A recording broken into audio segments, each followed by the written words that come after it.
Hi, hello, hello everyone. Sorry, welcome to this new Drift Hello. Control live stream.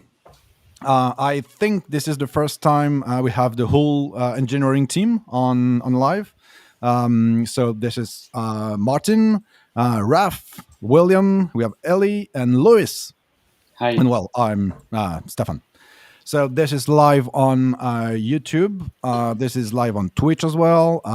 Talk to us on the chat. Send us your questions, and we will answer them right away. So we are today showing our new release. It's zero point 0.7. This release is highly dedicated to major bug fixes. We'll talk about them in just a short while. And a lot of CI/CD integrations like GitLab, GitHub, and Circle CI. We also have a new feature around HTTP backends where you store your Terraform state. So it's going to be demonstrated just after this. There is a lot of small improvements to the CLI UX as well, like small spinners and progress bars and improvements to the overall display of the results. So I'd like to mention as well that Drift Control reached the 1,000 stars mark on GitHub. That's really cool. I really like to thank all the community for your support. It's really wonderful.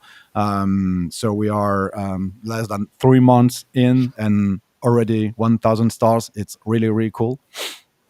And speaking of community, I would like to mention that the involvement from the community was outstanding for this release. We had major contributors this time. I would like to thank Vaincop for the countless hours he spent with us on Discord, debugging one issue that was plaguing the previous releases.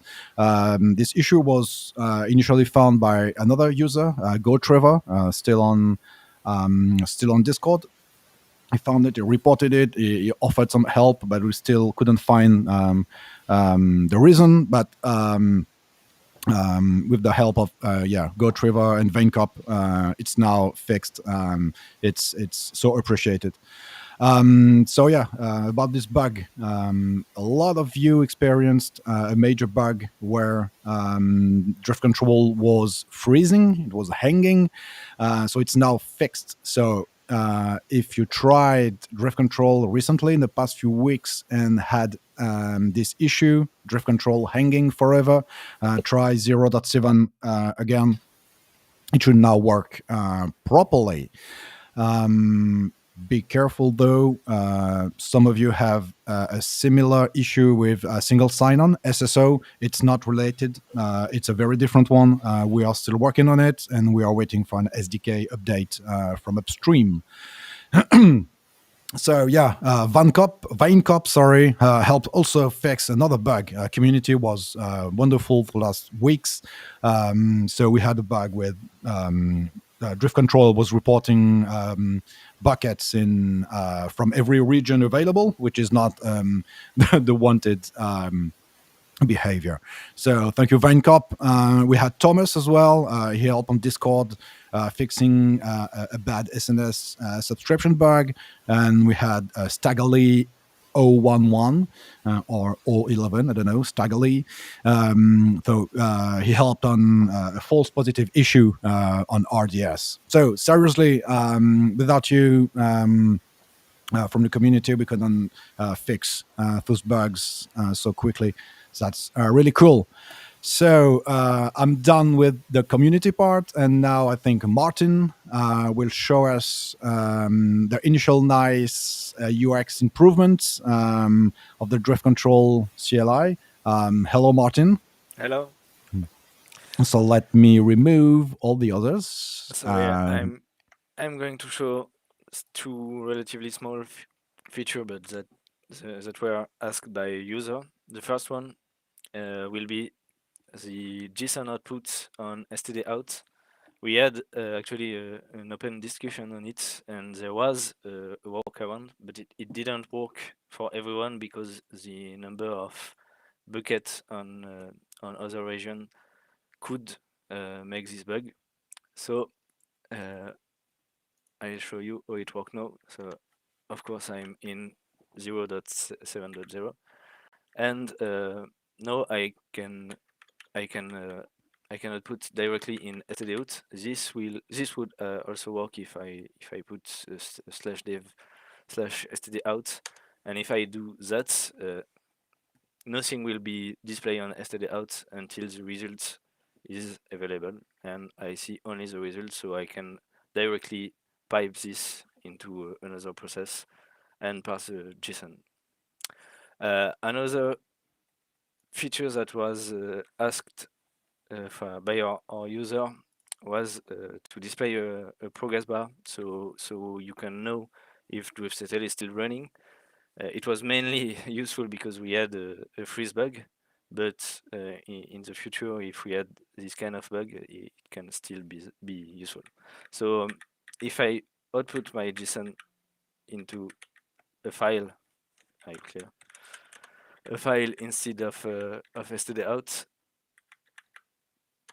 you'll be presented with a small spinner and the number of resources scanned. And if I cut output.json, I have my JSON in there. And of course, if the progress bar is stuck at some time, you can Control C because it means that there is nothing happening. So you can leave. It won't do anything in the future. So yeah, that was the two small feature I wanted to show you today. Cool. Thank you. That's really cool to have that spinner. I really like the face of it and the look of it. It's cool. It shows some progress and as well that the JSON is much nicer now to work with. It's Yeah, and of course we have some user with really big infrastructure, so it can take some time to scan. And yeah. in my demo it was really short, but for some user it's like an hour. So it's useful. Yeah. And speaking of larger infrastructures, we had many reports of users asking us, "Well, is it still running? How do I know if it's running, or if it's blocked, etc." That's one of the reasons we built this. But does it mean that once the spinner is not moving, does it mean that it's hung? Yeah, that's the reason we added this. And like I said, if you see the spinner not moving, it means you can leave driftctl. You can kill it. Okay. It won't do anything after that. Yeah, cool.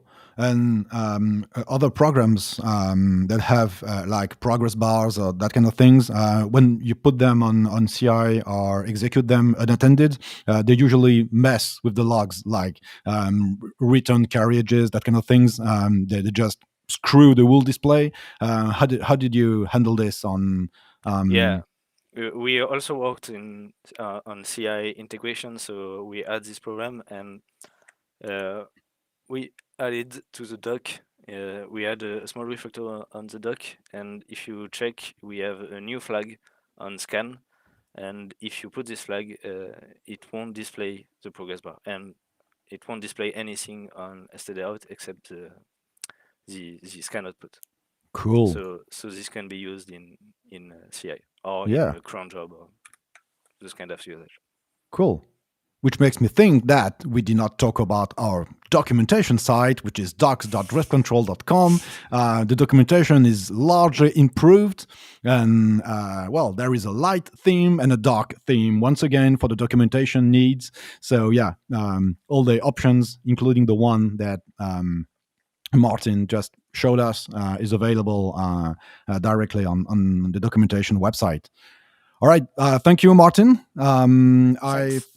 think now we will welcome William. William. Welcome, William. And goodbye, Martin. Hello, William. So I think you're going to show us one of the new CI system integration, and I think it's GitHub. You're going to show us GitHub action in action. Yay! I did it. So it's your turn, William. See you in a few minutes. No. Okay, everyone. I hope you're in for some good stuff about tools around drift control, because I have the pleasure to present to you our brand new CI plugins, and I'm the first one. So I'm going to show you in a few seconds the official drift control GitHub actions, just here. But first, I'm going to talk a little bit about our views for drift monitoring tools. As stated in this page of our documentation website, at docs.driftcontrol.com, of course, we identified two main workflows that we think is mandatory for you to fully detect new drifts. One should be just the scheduled execution of drift control in your CI to actively monitor drift as they happen. A good example could be someone just changed something manually in your infrastructure, and with this type of workflow, on the next iteration, you will see the drift. The other one is just this one, which is an on-demand run of drift control in your GitHub's workflow next to your other tools. This image just here explains it really well. You could run just drift control next to Terraform format and Terraform validate and wait for all three of them to be successful before running plan and apply. But for my demo of GitHub action, I'm just going to show you the latter, so the GitHub's workflow one, but with a small case. So I have my state here, which is in a backend S3 bucket, and I have an EC2 instance that I want to just monitor. My GitHub action is also fairly simple. I run it on every push that I make to my repo, and simply use drift control scan. Okay, so I previously ran a first drift control where I filtered on a wrong type, which is here an unknown type. If you can see on my filter environment, this is set unknown type, and it doesn't exist on Terraform. So of course, drift control will see at the end a result of 0% coverage and 0 found resources, which is normal. And I'm going to show you on a push with some, this time, AWS instance, which is which is the Terraform resource for EC2 instances, how it works. Okay, new filter and push. Okay, now we just need to wait for a new action. Okay, this is it.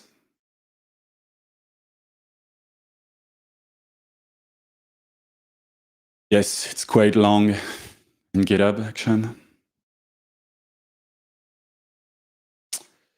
Okay, so it put in our action, the official one.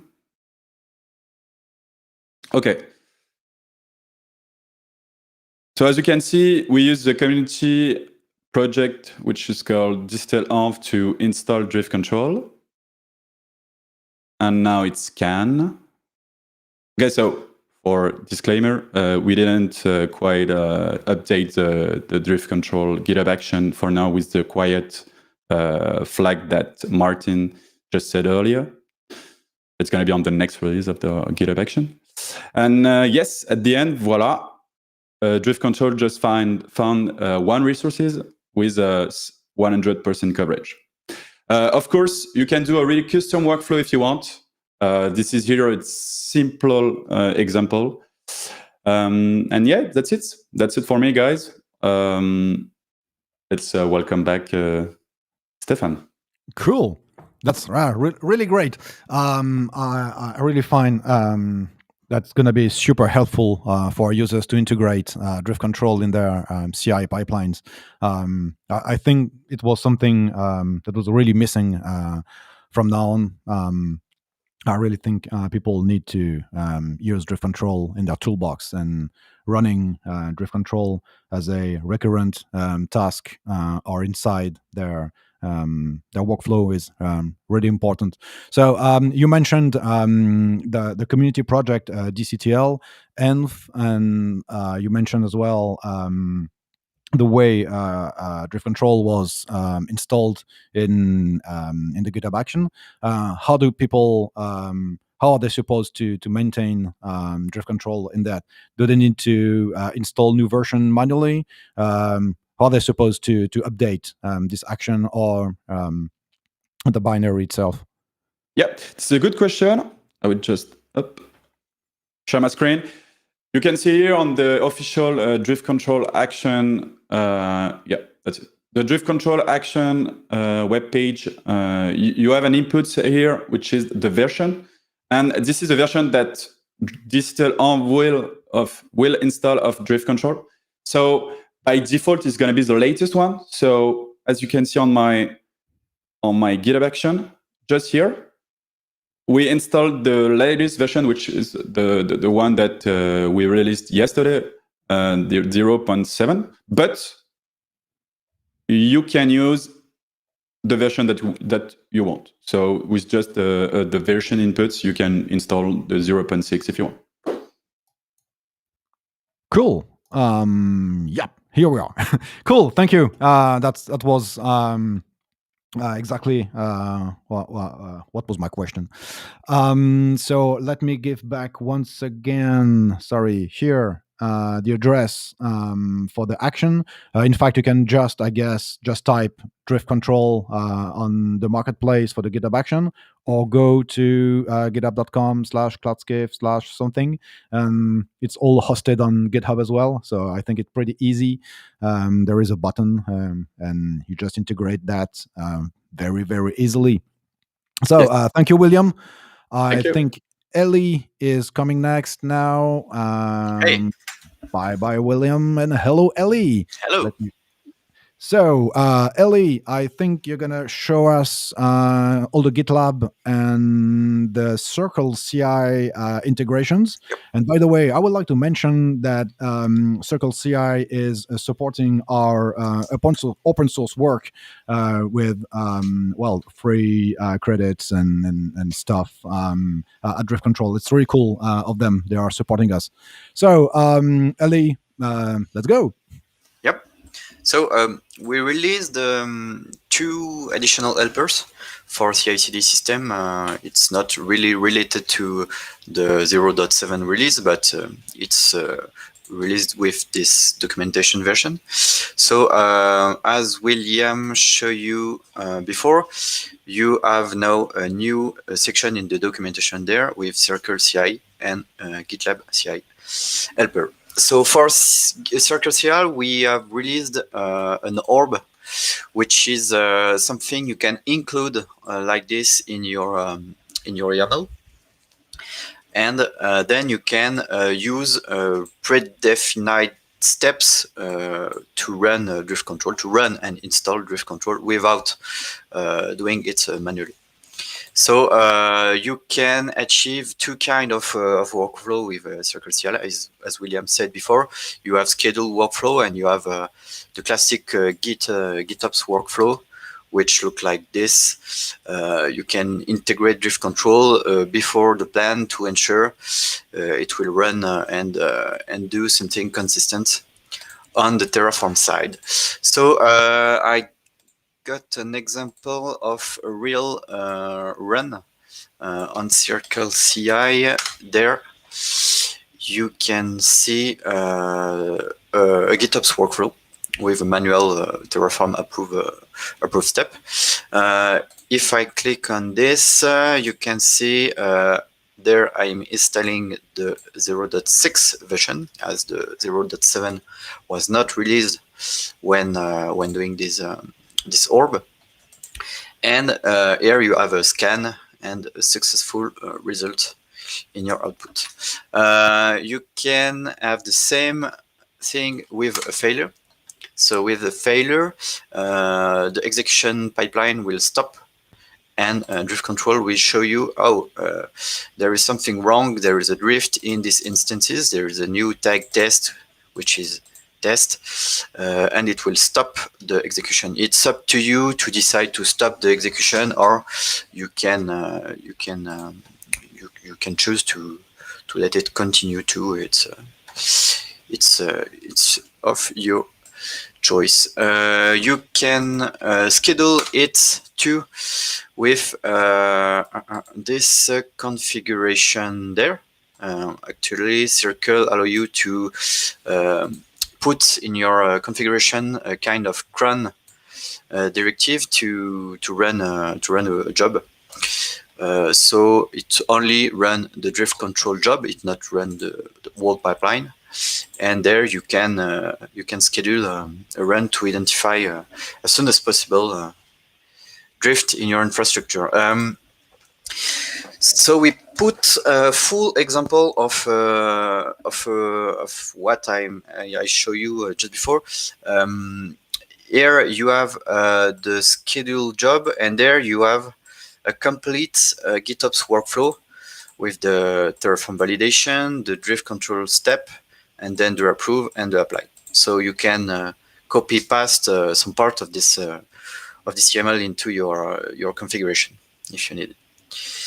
That's all for Circle. We also added the PGP verification and signature enforcement in the installation. For example, if I check there, the binary signature is verified, so you can check that it is the right fingerprint there. So you know that it's the right binary which is installed in your pipeline for someone who wants more security concern. Okay, let's go for GitLab. On the GitLab side, you don't have the same thing like Orb for Circle. You don't have a repository of receipt.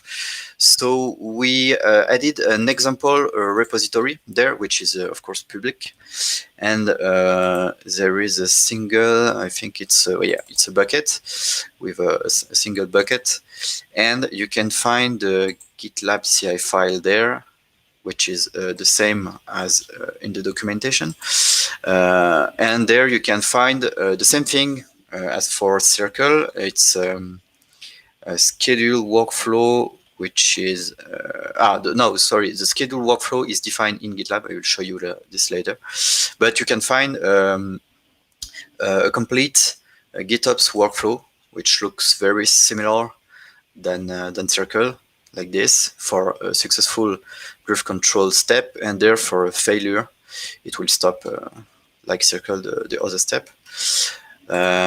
So for example, there you have a successful run pipeline. Yeah, so if I click on drift control, I can see that everything is okay. And if I go to a failure, okay, there I have manually created a bucket for the demo to stop the execution. Keep in mind that for Circle, for GitLab, we used Docker images. We don't use drift control env to install the binary. So you can where is it? It's there. You can update or fix an absolute version of the drift control you want to run there by adding a Docker tag there. So as the same thing as Circle, you can schedule a workflow too. For example, this one. This is a scheduled workflow. It is run by which is there. Okay. You have to click on schedule and GitLab. You have to create a new schedule. You can call it drift control. You can do something like that if you want to run it every 5 minutes. and then you save this, and in your configuration you have to put this to say that we want to run drift control only on schedule. And you can find the complete configuration there too for complete GitOps workflow, and an example there of a schedule job. So you can totally copy paste this in your configuration. And I think I'm done with GitLab and Circle. Yep. Cool. Well, I really think it's like GitHub Actions supporting so easily. GitHub Actions, GitLab CI, and Circle easily with orbs and with examples, documentation, etc. It's really helping our users do the right thing the right way, and well, yeah, very, very easily. It's really cool. You mentioned that those two were using Docker to deploy drift control and not DCTL. Only the GitLab one, actually. Only the GitLab one. Yeah. Can you elaborate on the Docker support for drift control? Yeah, we choose to we were previously using the distro-less base image, but we switched from Alpine because we want to have the possibility to have a shell within your image. Actually, GitLab CI needs a shell, as it runs your image and it runs what you put in your configuration within this shell. So you need to provide a shell for to be able to use your image in a job. So we switch to have a simpler GitLab configuration, and so you can use directly the drift control image, and you have a shell with the binary configured in the proper version. Cool. So, and by the way, we have shrunk the image size by, I think it's like 20 megabytes. Cool. So it's cool. Yeah. And by just using latest, same question and for William on GitHub, but by just using the latest Docker image, you will always get the latest version. Exactly, and it's the same for Circle. If you don't specify any version parameter, you will have the latest version running every time the pipeline is started. Yeah. Cool. Well, I can't wait for all the people using all the pipelines with drift control. That's really cool. Thank you. I think now we're gonna invite Raphael. Hello. Hello. So yeah, Raphael, you are the newest developer in the team. It's your first week, it's your first feature, it's your first release, and it's also your first live show. Really, congratulations. It's quite impressive. It's cool. I think you're going to show us how drift control now supports standard HTTP backend, right? Yes. Yeah, right. Cool. So I let you on the live stream. All right. So I'm going to share my screen. Is it okay? All right.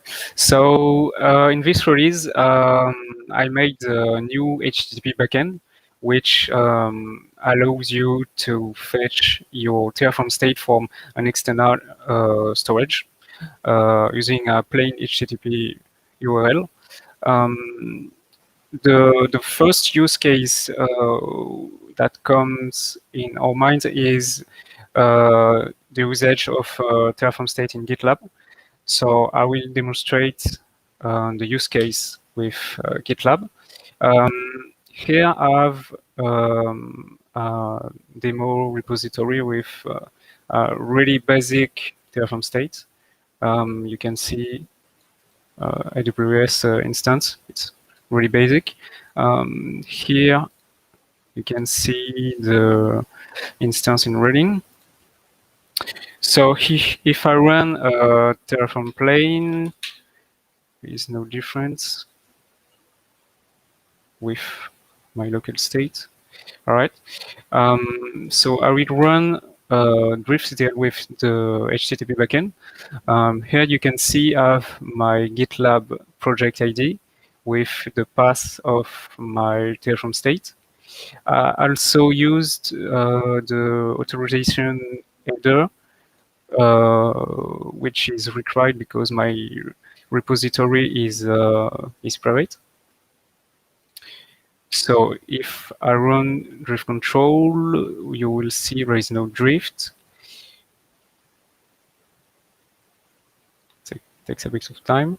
Okay, so I will simply simulate a drift by creating a resource that I don't manage with Terraform. For example, I'll create a Route 53 record with my domain. All right. So if I run Terraform's plane, again, it tells me there is no difference with my local state. And if I run drift control again, it should tell me that there is a drift on this resource. All right. So this backend can be used with any service. It can be GitHub, GitLab, anything. The point of showing you GitLab is because they have Terraform state right here. I can store my state in Terraform, in GitLab, sorry. So this is one of the use cases you can come across with this backend. All right, I think we can come back to Stefan. All right, cool. Yeah, it's working. Cool. So yeah, thank you. That's really cool. I really think a lot of people were not storing the states only on S3 or locally. So supporting standard HTTP is pretty cool. It's gonna. I'm sure a lot of people will benefit from it. You on your demo you showed how it works with a authentication token, the bearer token. Yep. Does it work as well if I'm using a standard authentication, basic authentication, using HTTP? Of course, yeah. You can specify any HTTP header you like. It's like, for example, basic authentication, barrier, as you want. Cool. Well, great. I think a lot of people too are storing that like locally because the state can be quite full of secrets. So sometimes a lot of organizations we've been talking to cannot store too publicly that kind of sensitive information. That's really great, I think. Well, thank you, Raf. I think now we welcome Luis. Hello, Luis. I think like Raf, it's your first live demo too. Yes. Congrats on making it live with us. I'm happy to be part of the demo today with you. Yeah. I have one or two things to show you. Cool. I share my screen. Let's go. First of all, we got an issue from PCG. Thank you. The point is to allow wildcard in the drift in your file. It was already working before, but now you can put wildcard anywhere in the file and in the field and in the resource IG or the type or anything. I'll show you. Yes. So I have a drift in your file, and first let's use driftctl without anything in the file because as you can see, it's all commented.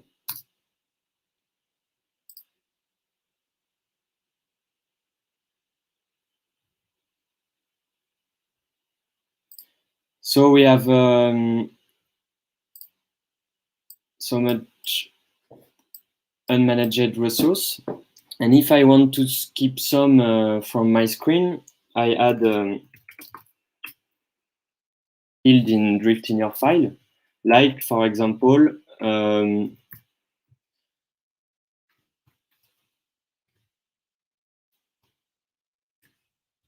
this line will skip my Lotus app profile from AWS IAM user.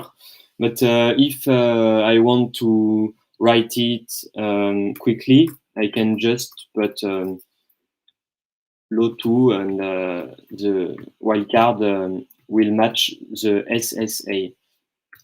I'll show you. And I'll just show you this quickly. So AWS IAM user should just show driftctl dev here. Lotus is missing. And the new good point of this feature is to match with the wildcard some different field, like this one, AWS wildcard policy.wildcard, and I accept to ignore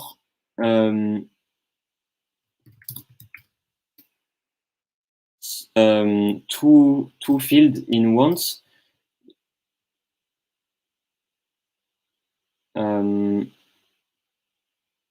This one and this one, I assume. No, this one. Oh, we will see.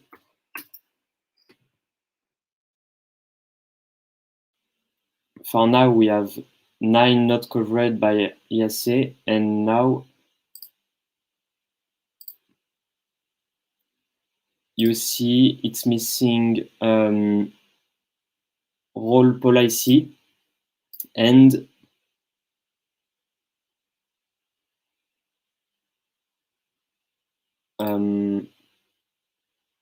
policy. Okay, because the wildcard is just matching the good file. And we have another issue. It's a simple, just a simple change to show the line, the invalid line in drift in your file. If we have invalid line, for this example, we had the line 3 was invalid, and you can see now the driftctl scan prints the number. Line 3 is invalid. The content of this line is invalid, and it say already why it's invalid. You need to fill. It's all for me. Thank you. Cool. Let me remove your screen. Yes. All right, cool. I really think this is gonna improve the usage for our users, and this was the wildcard. The wildcard function you demoed. It was a highly popular issue on GitHub. Yeah, like I mentioned, psedge opened this one like weeks ago, and I think more recently we had another contributor, Christoph TD on GitHub. I think he suggested that we could ignore automatically resources created by AWS. Like, sometimes you create a service and it creates a policy automatically, and this policy is managed by AWS. And he was suggesting if we could just remove them because it cannot drift and you cannot modify it either, and drift control still reports it as a unmanaged resource. Do you think it's linked to this issue? Do you think it's going to be integrated soon? For my example, the unmanaged resource I show you was this kind of resources managed by Amazon directly. This is not in your mind, in your plan to hide those resources for now. But if everyone in the team and in the community think it's useless to show them, yes, we will ban them from driftctl scan. Okay, so it's more like a community-driven decision. Yeah. Okay, cool. So, well, community, if you are interested by this, just vote on the GitHub issue. So, thank you, Luis. Thank you very much. Thank you. And basically, we just mentioned Christoph TD, his contributor from Switzerland, and he told us last week that he was about to give a talk about infrastructure as code security scanning for the OWASP conference. So he's not into system, he's not into DevOps, etc. He's a security researcher, and he's going to talk about a lot of tools, including driftctl. So it's OWASP on the March 28th. It's Christoph Tafani the Reaper. It's going to be on YouTube, and it's called Shifting Cloud Security Left. So I highly encourage you to watch this talk at the OWASP conference. Speaking of podcasts and shows, if you understand French, as you may understand, I am French. So we recorded a podcast last week with the nice guys from the DevOps podcast. It's number 18th, I think. There is here the Twitter handle for this podcast. So yeah, it's around 1 hour. We talked about driftctl, about building an open source company, the whole ecosystem we are evolving in, and also about deeper in the specifics of cloud APIs and Terraform state, how thing works between them, etc. So if you understand French, it's quite cool, I think. It's quite long as well. It's more than 1 hour. But next week or the other, AWS podcast will be released too. And it's going to be all about driftctl again, all about open source, infrastructure as code, and, well, APIs again. I'd like to mention as well that driftctl was in London as well last week at the Blueprint Cloud Native London UK conference. So it was nice. The platform was great. So if you go there, you can hear it again if you need to. It's on a replay. There is a lot more surprises in the coming days. I cannot talk about them all because they are not yet announced officially. It's cool, so stay tuned. But I know that driftctl will be presented at the AWS community days, I think it's the name. It's going to be March 30, I think. Yeah, it's March 30, 2021. And we'll also be in Brussels, in Belgium, like in 2 weeks for a podcast there. So, yeah, the news are plenty. Let me bring the whole team back again. Hello, Martin. Hello, Luis. Hello, Raf, Ellie, and William. I would like to know if there is questions on the chat. Yeah, there is questions on the chat. So Ricoma22. Oh yeah, I remember Ricoma22. He was there last week. He's a big fan, I guess. So Ricoma asks, what are you working on next? So that's a huge backlog. I'm not going to list the whole backlog, but is someone from the team wanting to answer that question? Yes, I can do it. The next release will be maybe not in 2 weeks. It's gonna be maybe in a month or maybe more. We are experiencing some issues with users that are using old version of the AWS provider on the Terraform side. And so we are not handling the versioning of the resources correctly at the moment. So we need to do a big step over to change our internal structure to be able to use dynamic resources coming from the provider, and so we have to make a big work on the core of drift control. So it will be our next big step, and maybe some small feature will come to the side of this. I don't have all the features in mind. But it will be the next release. The goal is to enhance the compatibility with all of you with different kind of version of the provider. Yeah.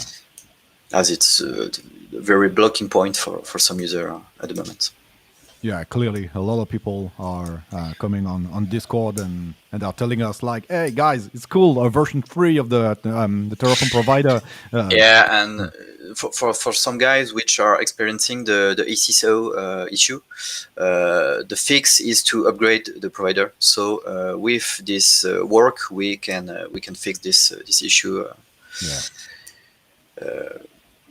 By the same time, yeah. Yeah, the single sign-on issue is the one we mentioned at the beginning of this stream. It's when people are using like Okta single sign-on credentials, and at some point,